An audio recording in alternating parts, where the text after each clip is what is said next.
BSc करें या ना करें, बीएससी में एडमिशन ले या ना ले, हमारे लिए बीएससी बेटर है या नहीं, और अगर बीएससी करनी है तो बीएससी में एडमिशन कैसे ले।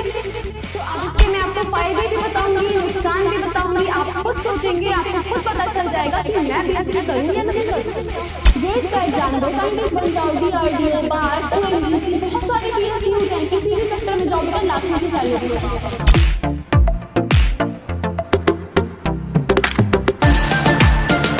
Hello students, welcome back to our channel SRBSC classes. तो आज हम डिस्कस करने वाले हैं एक ऐसे टॉपिक पर जो 12th के बाद हर साइंस स्टूडेंट के दिमाग में होता है। बीएससी करें या ना करें, बीएससी में एडमिशन ले या ना ले, हमारे लिए बीएससी बेटर है या नहीं, और अगर बीएससी करनी है तो बीएससी में एडमिशन कैसे ले। तो आप एंड तक इस वीडियो में बने रहिए, सारी कंफ्यूजन क्लियर होगी आपकी। जैसा कि आप सभी जानते हैं, हमारे पास साइंस के बच्चों के लिए एक बहुत इंपॉर्टेंट डिप्लोमा या कोर्स होता है, दैट इज बीएससी। बीएससी बेटा आपका एक अंडर ग्रेजुएट कोर्स होता है जो कि 3 साल का रहता है। BSc is also known as bachelors of science.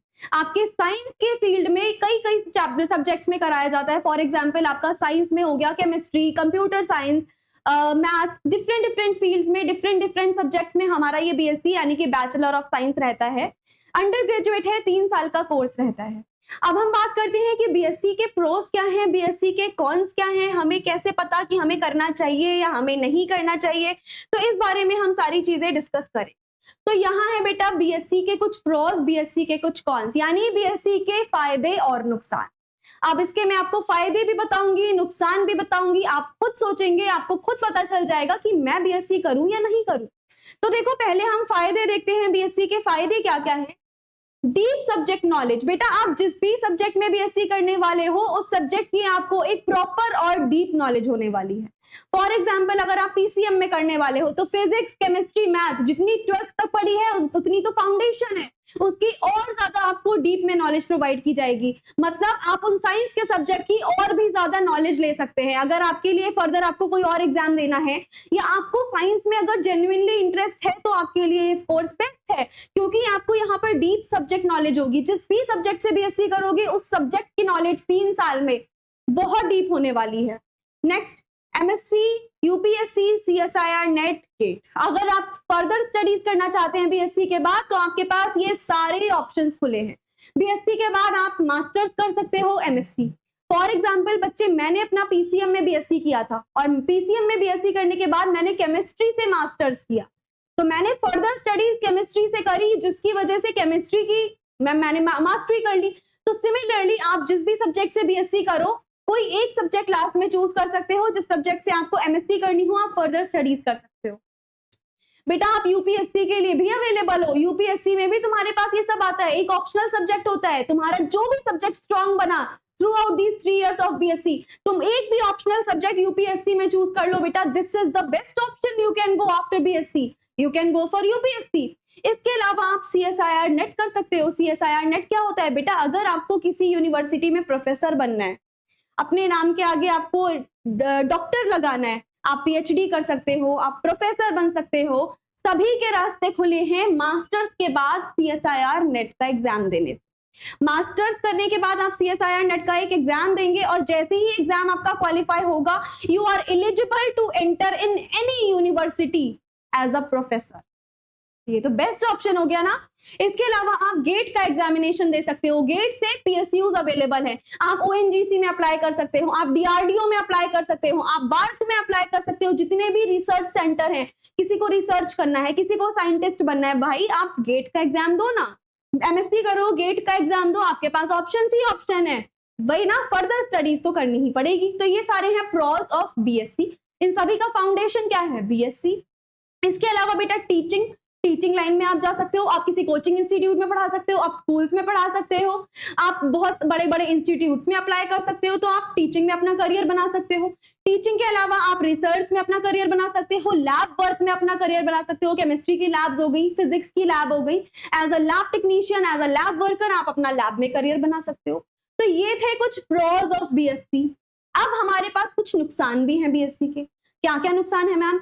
नुकसान बेटा एक सबसे बड़ा तो ये है कि डायरेक्ट जॉब अपॉर्चुनिटी नहीं। तो अगर कोई मेरा भाई या बहन बीएससी के बाद डायरेक्ट जॉब चाहता है, बोले कि भाई मैम मेरे को तो बस बीएससी करने के बाद तुरंत जॉब करनी है, मेरे से पढ़ाई लिखाई नहीं हो सकती, मुझे तुरंत जॉब करनी ही करनी है, तब बेटा in that case BSc is not a good option for you.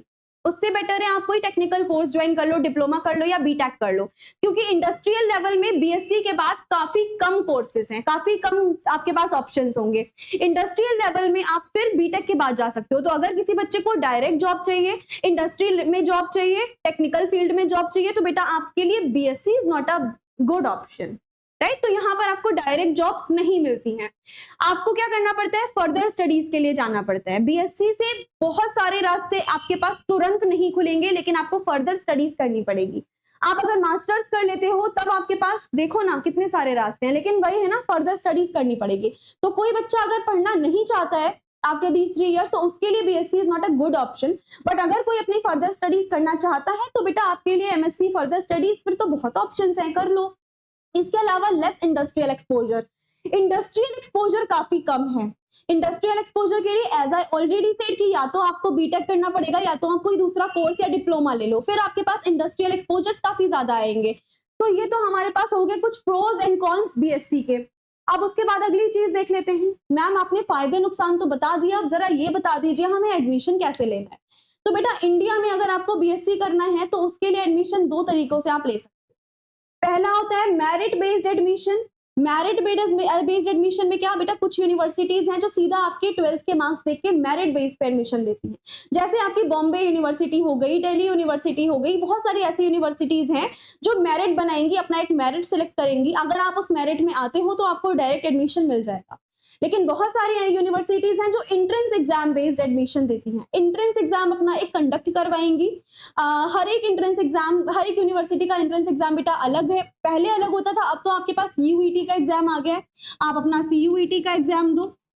CUET का एग्जाम देके आपको डिफरेंट सेंट्रल यूनिवर्सिटीज मिल सकती हैं, जहां पे आपका एंट्रेंस होगा और एंट्रेंस के बाद में जो भी आपके काउंसलिंग के बाद आपको कॉलेज मिल गया, आप उस कॉलेज से आराम से कर सकते हो। और बेटा अगर सेंट्रल यूनिवर्सिटी मिल जाती है तो भाई उससे अच्छा तो कुछ नहीं है, सेंट्रल यूनिवर्सिटी की डिमांड सबसे ज्यादा होती है। स्टिल अगर आप किसी स्टेट यूनिवर्सिटी से कर रहे हो या फिर प्राइवेट कॉलेज से भी कर रहे हो तो मेक श्योर आपके सब्जेक्ट नॉलेज बहुत डीप होनी चाहिए। पहला नुकसान तो हमें मिल गया ना कि हमारी सेंट्रल नहीं है, दूसरा नुकसान मत होने देना, सब्जेक्ट नॉलेज बहुत डीप रखना अपनी, क्योंकि वो बहुत काम आने वाली है तुम्हारे पास।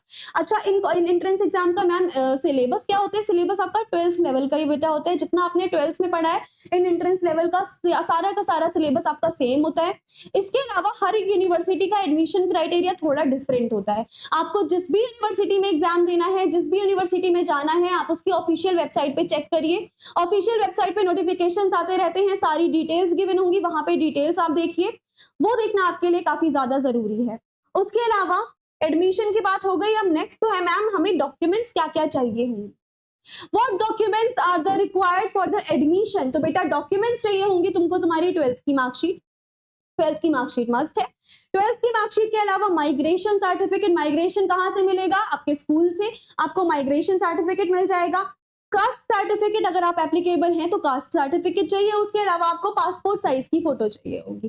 तो ये कुछ डॉक्यूमेंट्स हैं, और भी डॉक्यूमेंट्स रिक्वायरमेंट हो सकती हैं, आप वहां पे ऑन द स्पॉट पता करिएगा कि किस यूनिवर्सिटी में क्या। ये तो कुछ बेसिक है जो चाहिए ही चाहिए है, these are some basic requirements जो कि आपको चाहिए ही चाहिए होंगी, और भी जो रिक्वायरमेंट होगी वो आपको ऑन द स्पॉट पता करना पड़ेगा, ठीक है। उसके बाद हम बात कर लेते हैं कि मैम बीएससी तो कर लिया हमने, अब हमने बीएससी कर लिया है, अब आप आगे बताइए ना अब हम क्या करें, बीएससी हमारी हो गई है, तो let's see what are the careers after BSc. अगर बच्चे बीएससी आप कर चुके हो या अगर आप बीएससी करने वाले हो तो उसके बाद आप और क्या क्या कर सकते हो, आपके पास कौन कौन से रास्ते हैं। तो देखो बेटा बीएससी के बाद जैसा कि मैंने बोला आप फर्दर स्टडीज के लिए जा सकते हो, आप अपने मास्टर्स या फिर पीएचडी कर सकते हो। सपोज आपको किसी एक सब्जेक्ट में बहुत इंटरेस्ट है, मुझे केमिस्ट्री में इंटरेस्ट था तो मैंने केमिस्ट्री से मास्टर्स किया। जैसे ही मैंने मास्टर्स किया मेरे पास क्या आ गई, मास्टर्स डिग्री आ गई, and I am applicable to the most of the institutions, right. अगर आप मास्टर्स कर सकते हो तो फिर वेल एंड गुड, आप किसी भी एक सब्जेक्ट से मास्टर्स करो। मास्टर्स करने के बाद बेटा अगर आपको CSIR नेट का एग्जाम देना है, अगर आपको किसी यूनिवर्सिटी में किसी कॉलेज में प्रोफेसर बनना है तो बेटा बस मास्टर्स करो, मास्टर्स के जस्ट बाद या मास्टर्स के साथ साथ आप CSIR नेट के एग्जाम की तैयारी करो और सिर्फ CSIR नेट का एग्जाम दे दो। जैसे ही CSIR नेट का एग्जाम तुम्हारा निकलेगा, you are eligible to be a professor in any university. Professor बन रहे हो भाई, बस नेट का एग्जाम दो एंड प्रोफेसर बन जाओ। उसके अलावा आप PhD भी कर सकते हो। अच्छा, जो CSIR नेट का एग्जाम है उसमें अगर आपका JRF क्वालिफाइड हो जाता है, उसमें आपको गवर्नमेंट फेलोशिप भी मिलती है PhD के लिए। तो CSIR नेट से आपको PhD के लिए गवर्नमेंट भी पैसा देने वाली है। CSIR नेट आपका अगर निकल जाता है, थोड़े कम मार्क्स, JRF नहीं भी होता है, तो भी you are eligible to perform PhD। जैसे ही आप अपनी PhD करोगे, आपके नाम के आगे डॉक्टर लग जाएगा, and this is the highest degree in the India. तो सबसे पहले तुमको क्या करना है मैम, आपको अगर हाईली क्वालिफाइड होना है ना, तो आप बस PhD कर, PhD कर लोगे। उसका रास्ता क्या है, BSc MSc। भाई इससे ज्यादा तो कुछ चाहिए नहीं। आपके लिए रिसर्च में लाइन खुल गई, आपके लिए प्रोफेसर में लाइन खुल गई, प्रोफेसर बन लो, रिसर्च में कर लो, साइंटिस्ट बन जाओ, गेट का एग्जाम दो, साइंटिस्ट बन जाओ, DRDO, बार, ONGC, बहुत सारे PSUs हैं। किसी भी सेक्टर में जाओ बेटा, लाखों की सैलरी है वहां पे। फिर अगर आप ये ना करो तो आप लैब टेक्नीशियन के लिए भी अवेलेबल हो, डेटा एनालिस्ट जैसी भी जॉब्स कर सकते हो आप। इसके अलावा UPSC SSC के रास्ते तो आपके लिए हमेशा के लिए खुले हैं। आप UPSC का एग्जाम दो, SSC का एग्जाम दो, you can go for it. Government job करनी है बेटा, UPSC SSC करो ना। उसके अलावा अगर आपने BSc कंप्यूटर साइंस से कर रखा है तो आप IT सेक्टर में भी जा सकते हो। IT सेक्टर भी फिर आपका पूरा खुला हुआ है। तो ये थे बेटा कुछ करियर्स जो कि आप BSc के बाद कर सकते हो।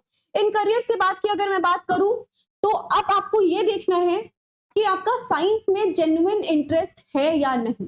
अगर किसी भी बच्चे को साइंस में जेन्युइनली इंटरेस्ट है ना बेटा, तो BSc is not a backup plan, it is a serious course. ये बहुत ही सीरियस कोर्स बन जाता है। अगर आपको तुरंत जॉब नहीं चाहिए, you can afford higher studies, आपका माइंड अफोर्ड कर सकता है हायर स्टडीज को। एंड अगर आपने कुछ ड्रीम देखा है अपने लिए, this is the best course, BSc करो। आगे के मैंने इतने सारे ऑप्शंस बताए, सारे ऑप्शंस आपके पास खुले हुए हैं।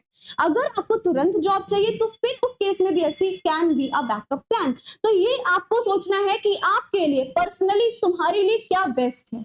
सोचो तुम्हारे लिए क्या बेस्ट है और मुझे कमेंट सेक्शन में जरूर बताना कि मैम मैं ये करने वाली हूँ। अगर कोई BSc करने वाला है तो मुझे बताओ कि BSc में आपको क्या अच्छा लगा, जिस वजह से करने वाले हो, किस सब्जेक्ट से करने वाले हो। और बच्चे जो भी आपने अपना करियर प्लान सोच रखा है, प्लीज कमेंट सेक्शन में लिखो। मुझे जानकर बहुत खुशी होगी कि मेरे बच्चे ये सारे करियर प्लान सोच रहे हैं। जो भी आपके करियर प्लान्स होंगे बेटा, उससे रिलेटेड हम आपको और वीडियोस प्रोवाइड करते रहेंगे, उसी से रिलेटेड मैं आपको और कंटेंट प्रोवाइड करती रहूंगी। आप जिस भी एग्जाम की तैयारी करने का सोच रहे हैं मुझे बताओ, we will try to make a plan कि आप जो भी एग्जाम देने का सोच रहे हो, हम उस एग्जाम की पूरी तैयारी भी आपको करवाएं। जी हाँ, हम कहीं किसी भी एग्जाम में तुम्हें अकेला नहीं छोड़ने वाले। CUET का एग्जाम हो गया, आपका आगे चल के एंट्रेंस एग्जाम हो गया, या फिर आपने MSc करनी हो, कुछ भी आपको करना हो, सबकी तैयारी हम आपको करवाएंगे। तुम्हें क्या करना है, कमेंट सेक्शन में लिखना है कि मैम मुझे ये बनना है, मुझे ये कोर्स करना है। बाकी सारी चीज हम पे छोड़ दो, उसकी पूरी तैयारी, हर एक चीज हम आपको लेके आने वाले हैं। तो बेटा ये थे आपके कुछ करियर प्लान्स। मुझे कमेंट सेक्शन में जरूर लिख के बताना किसने क्या सोचा है। तो मिलते हैं आगे अगली वीडियो में, जहां पर मैं और भी आपकी चीजें सॉल्व करने के लिए आऊंगी। बस मुझे कमेंट सेक्शन में अपने डाउट्स लिखते रहिएगा, अपनी जो भी रिक्वायरमेंट्स हैं वो लिखते रहिएगा, and keep learning. Thank you so much.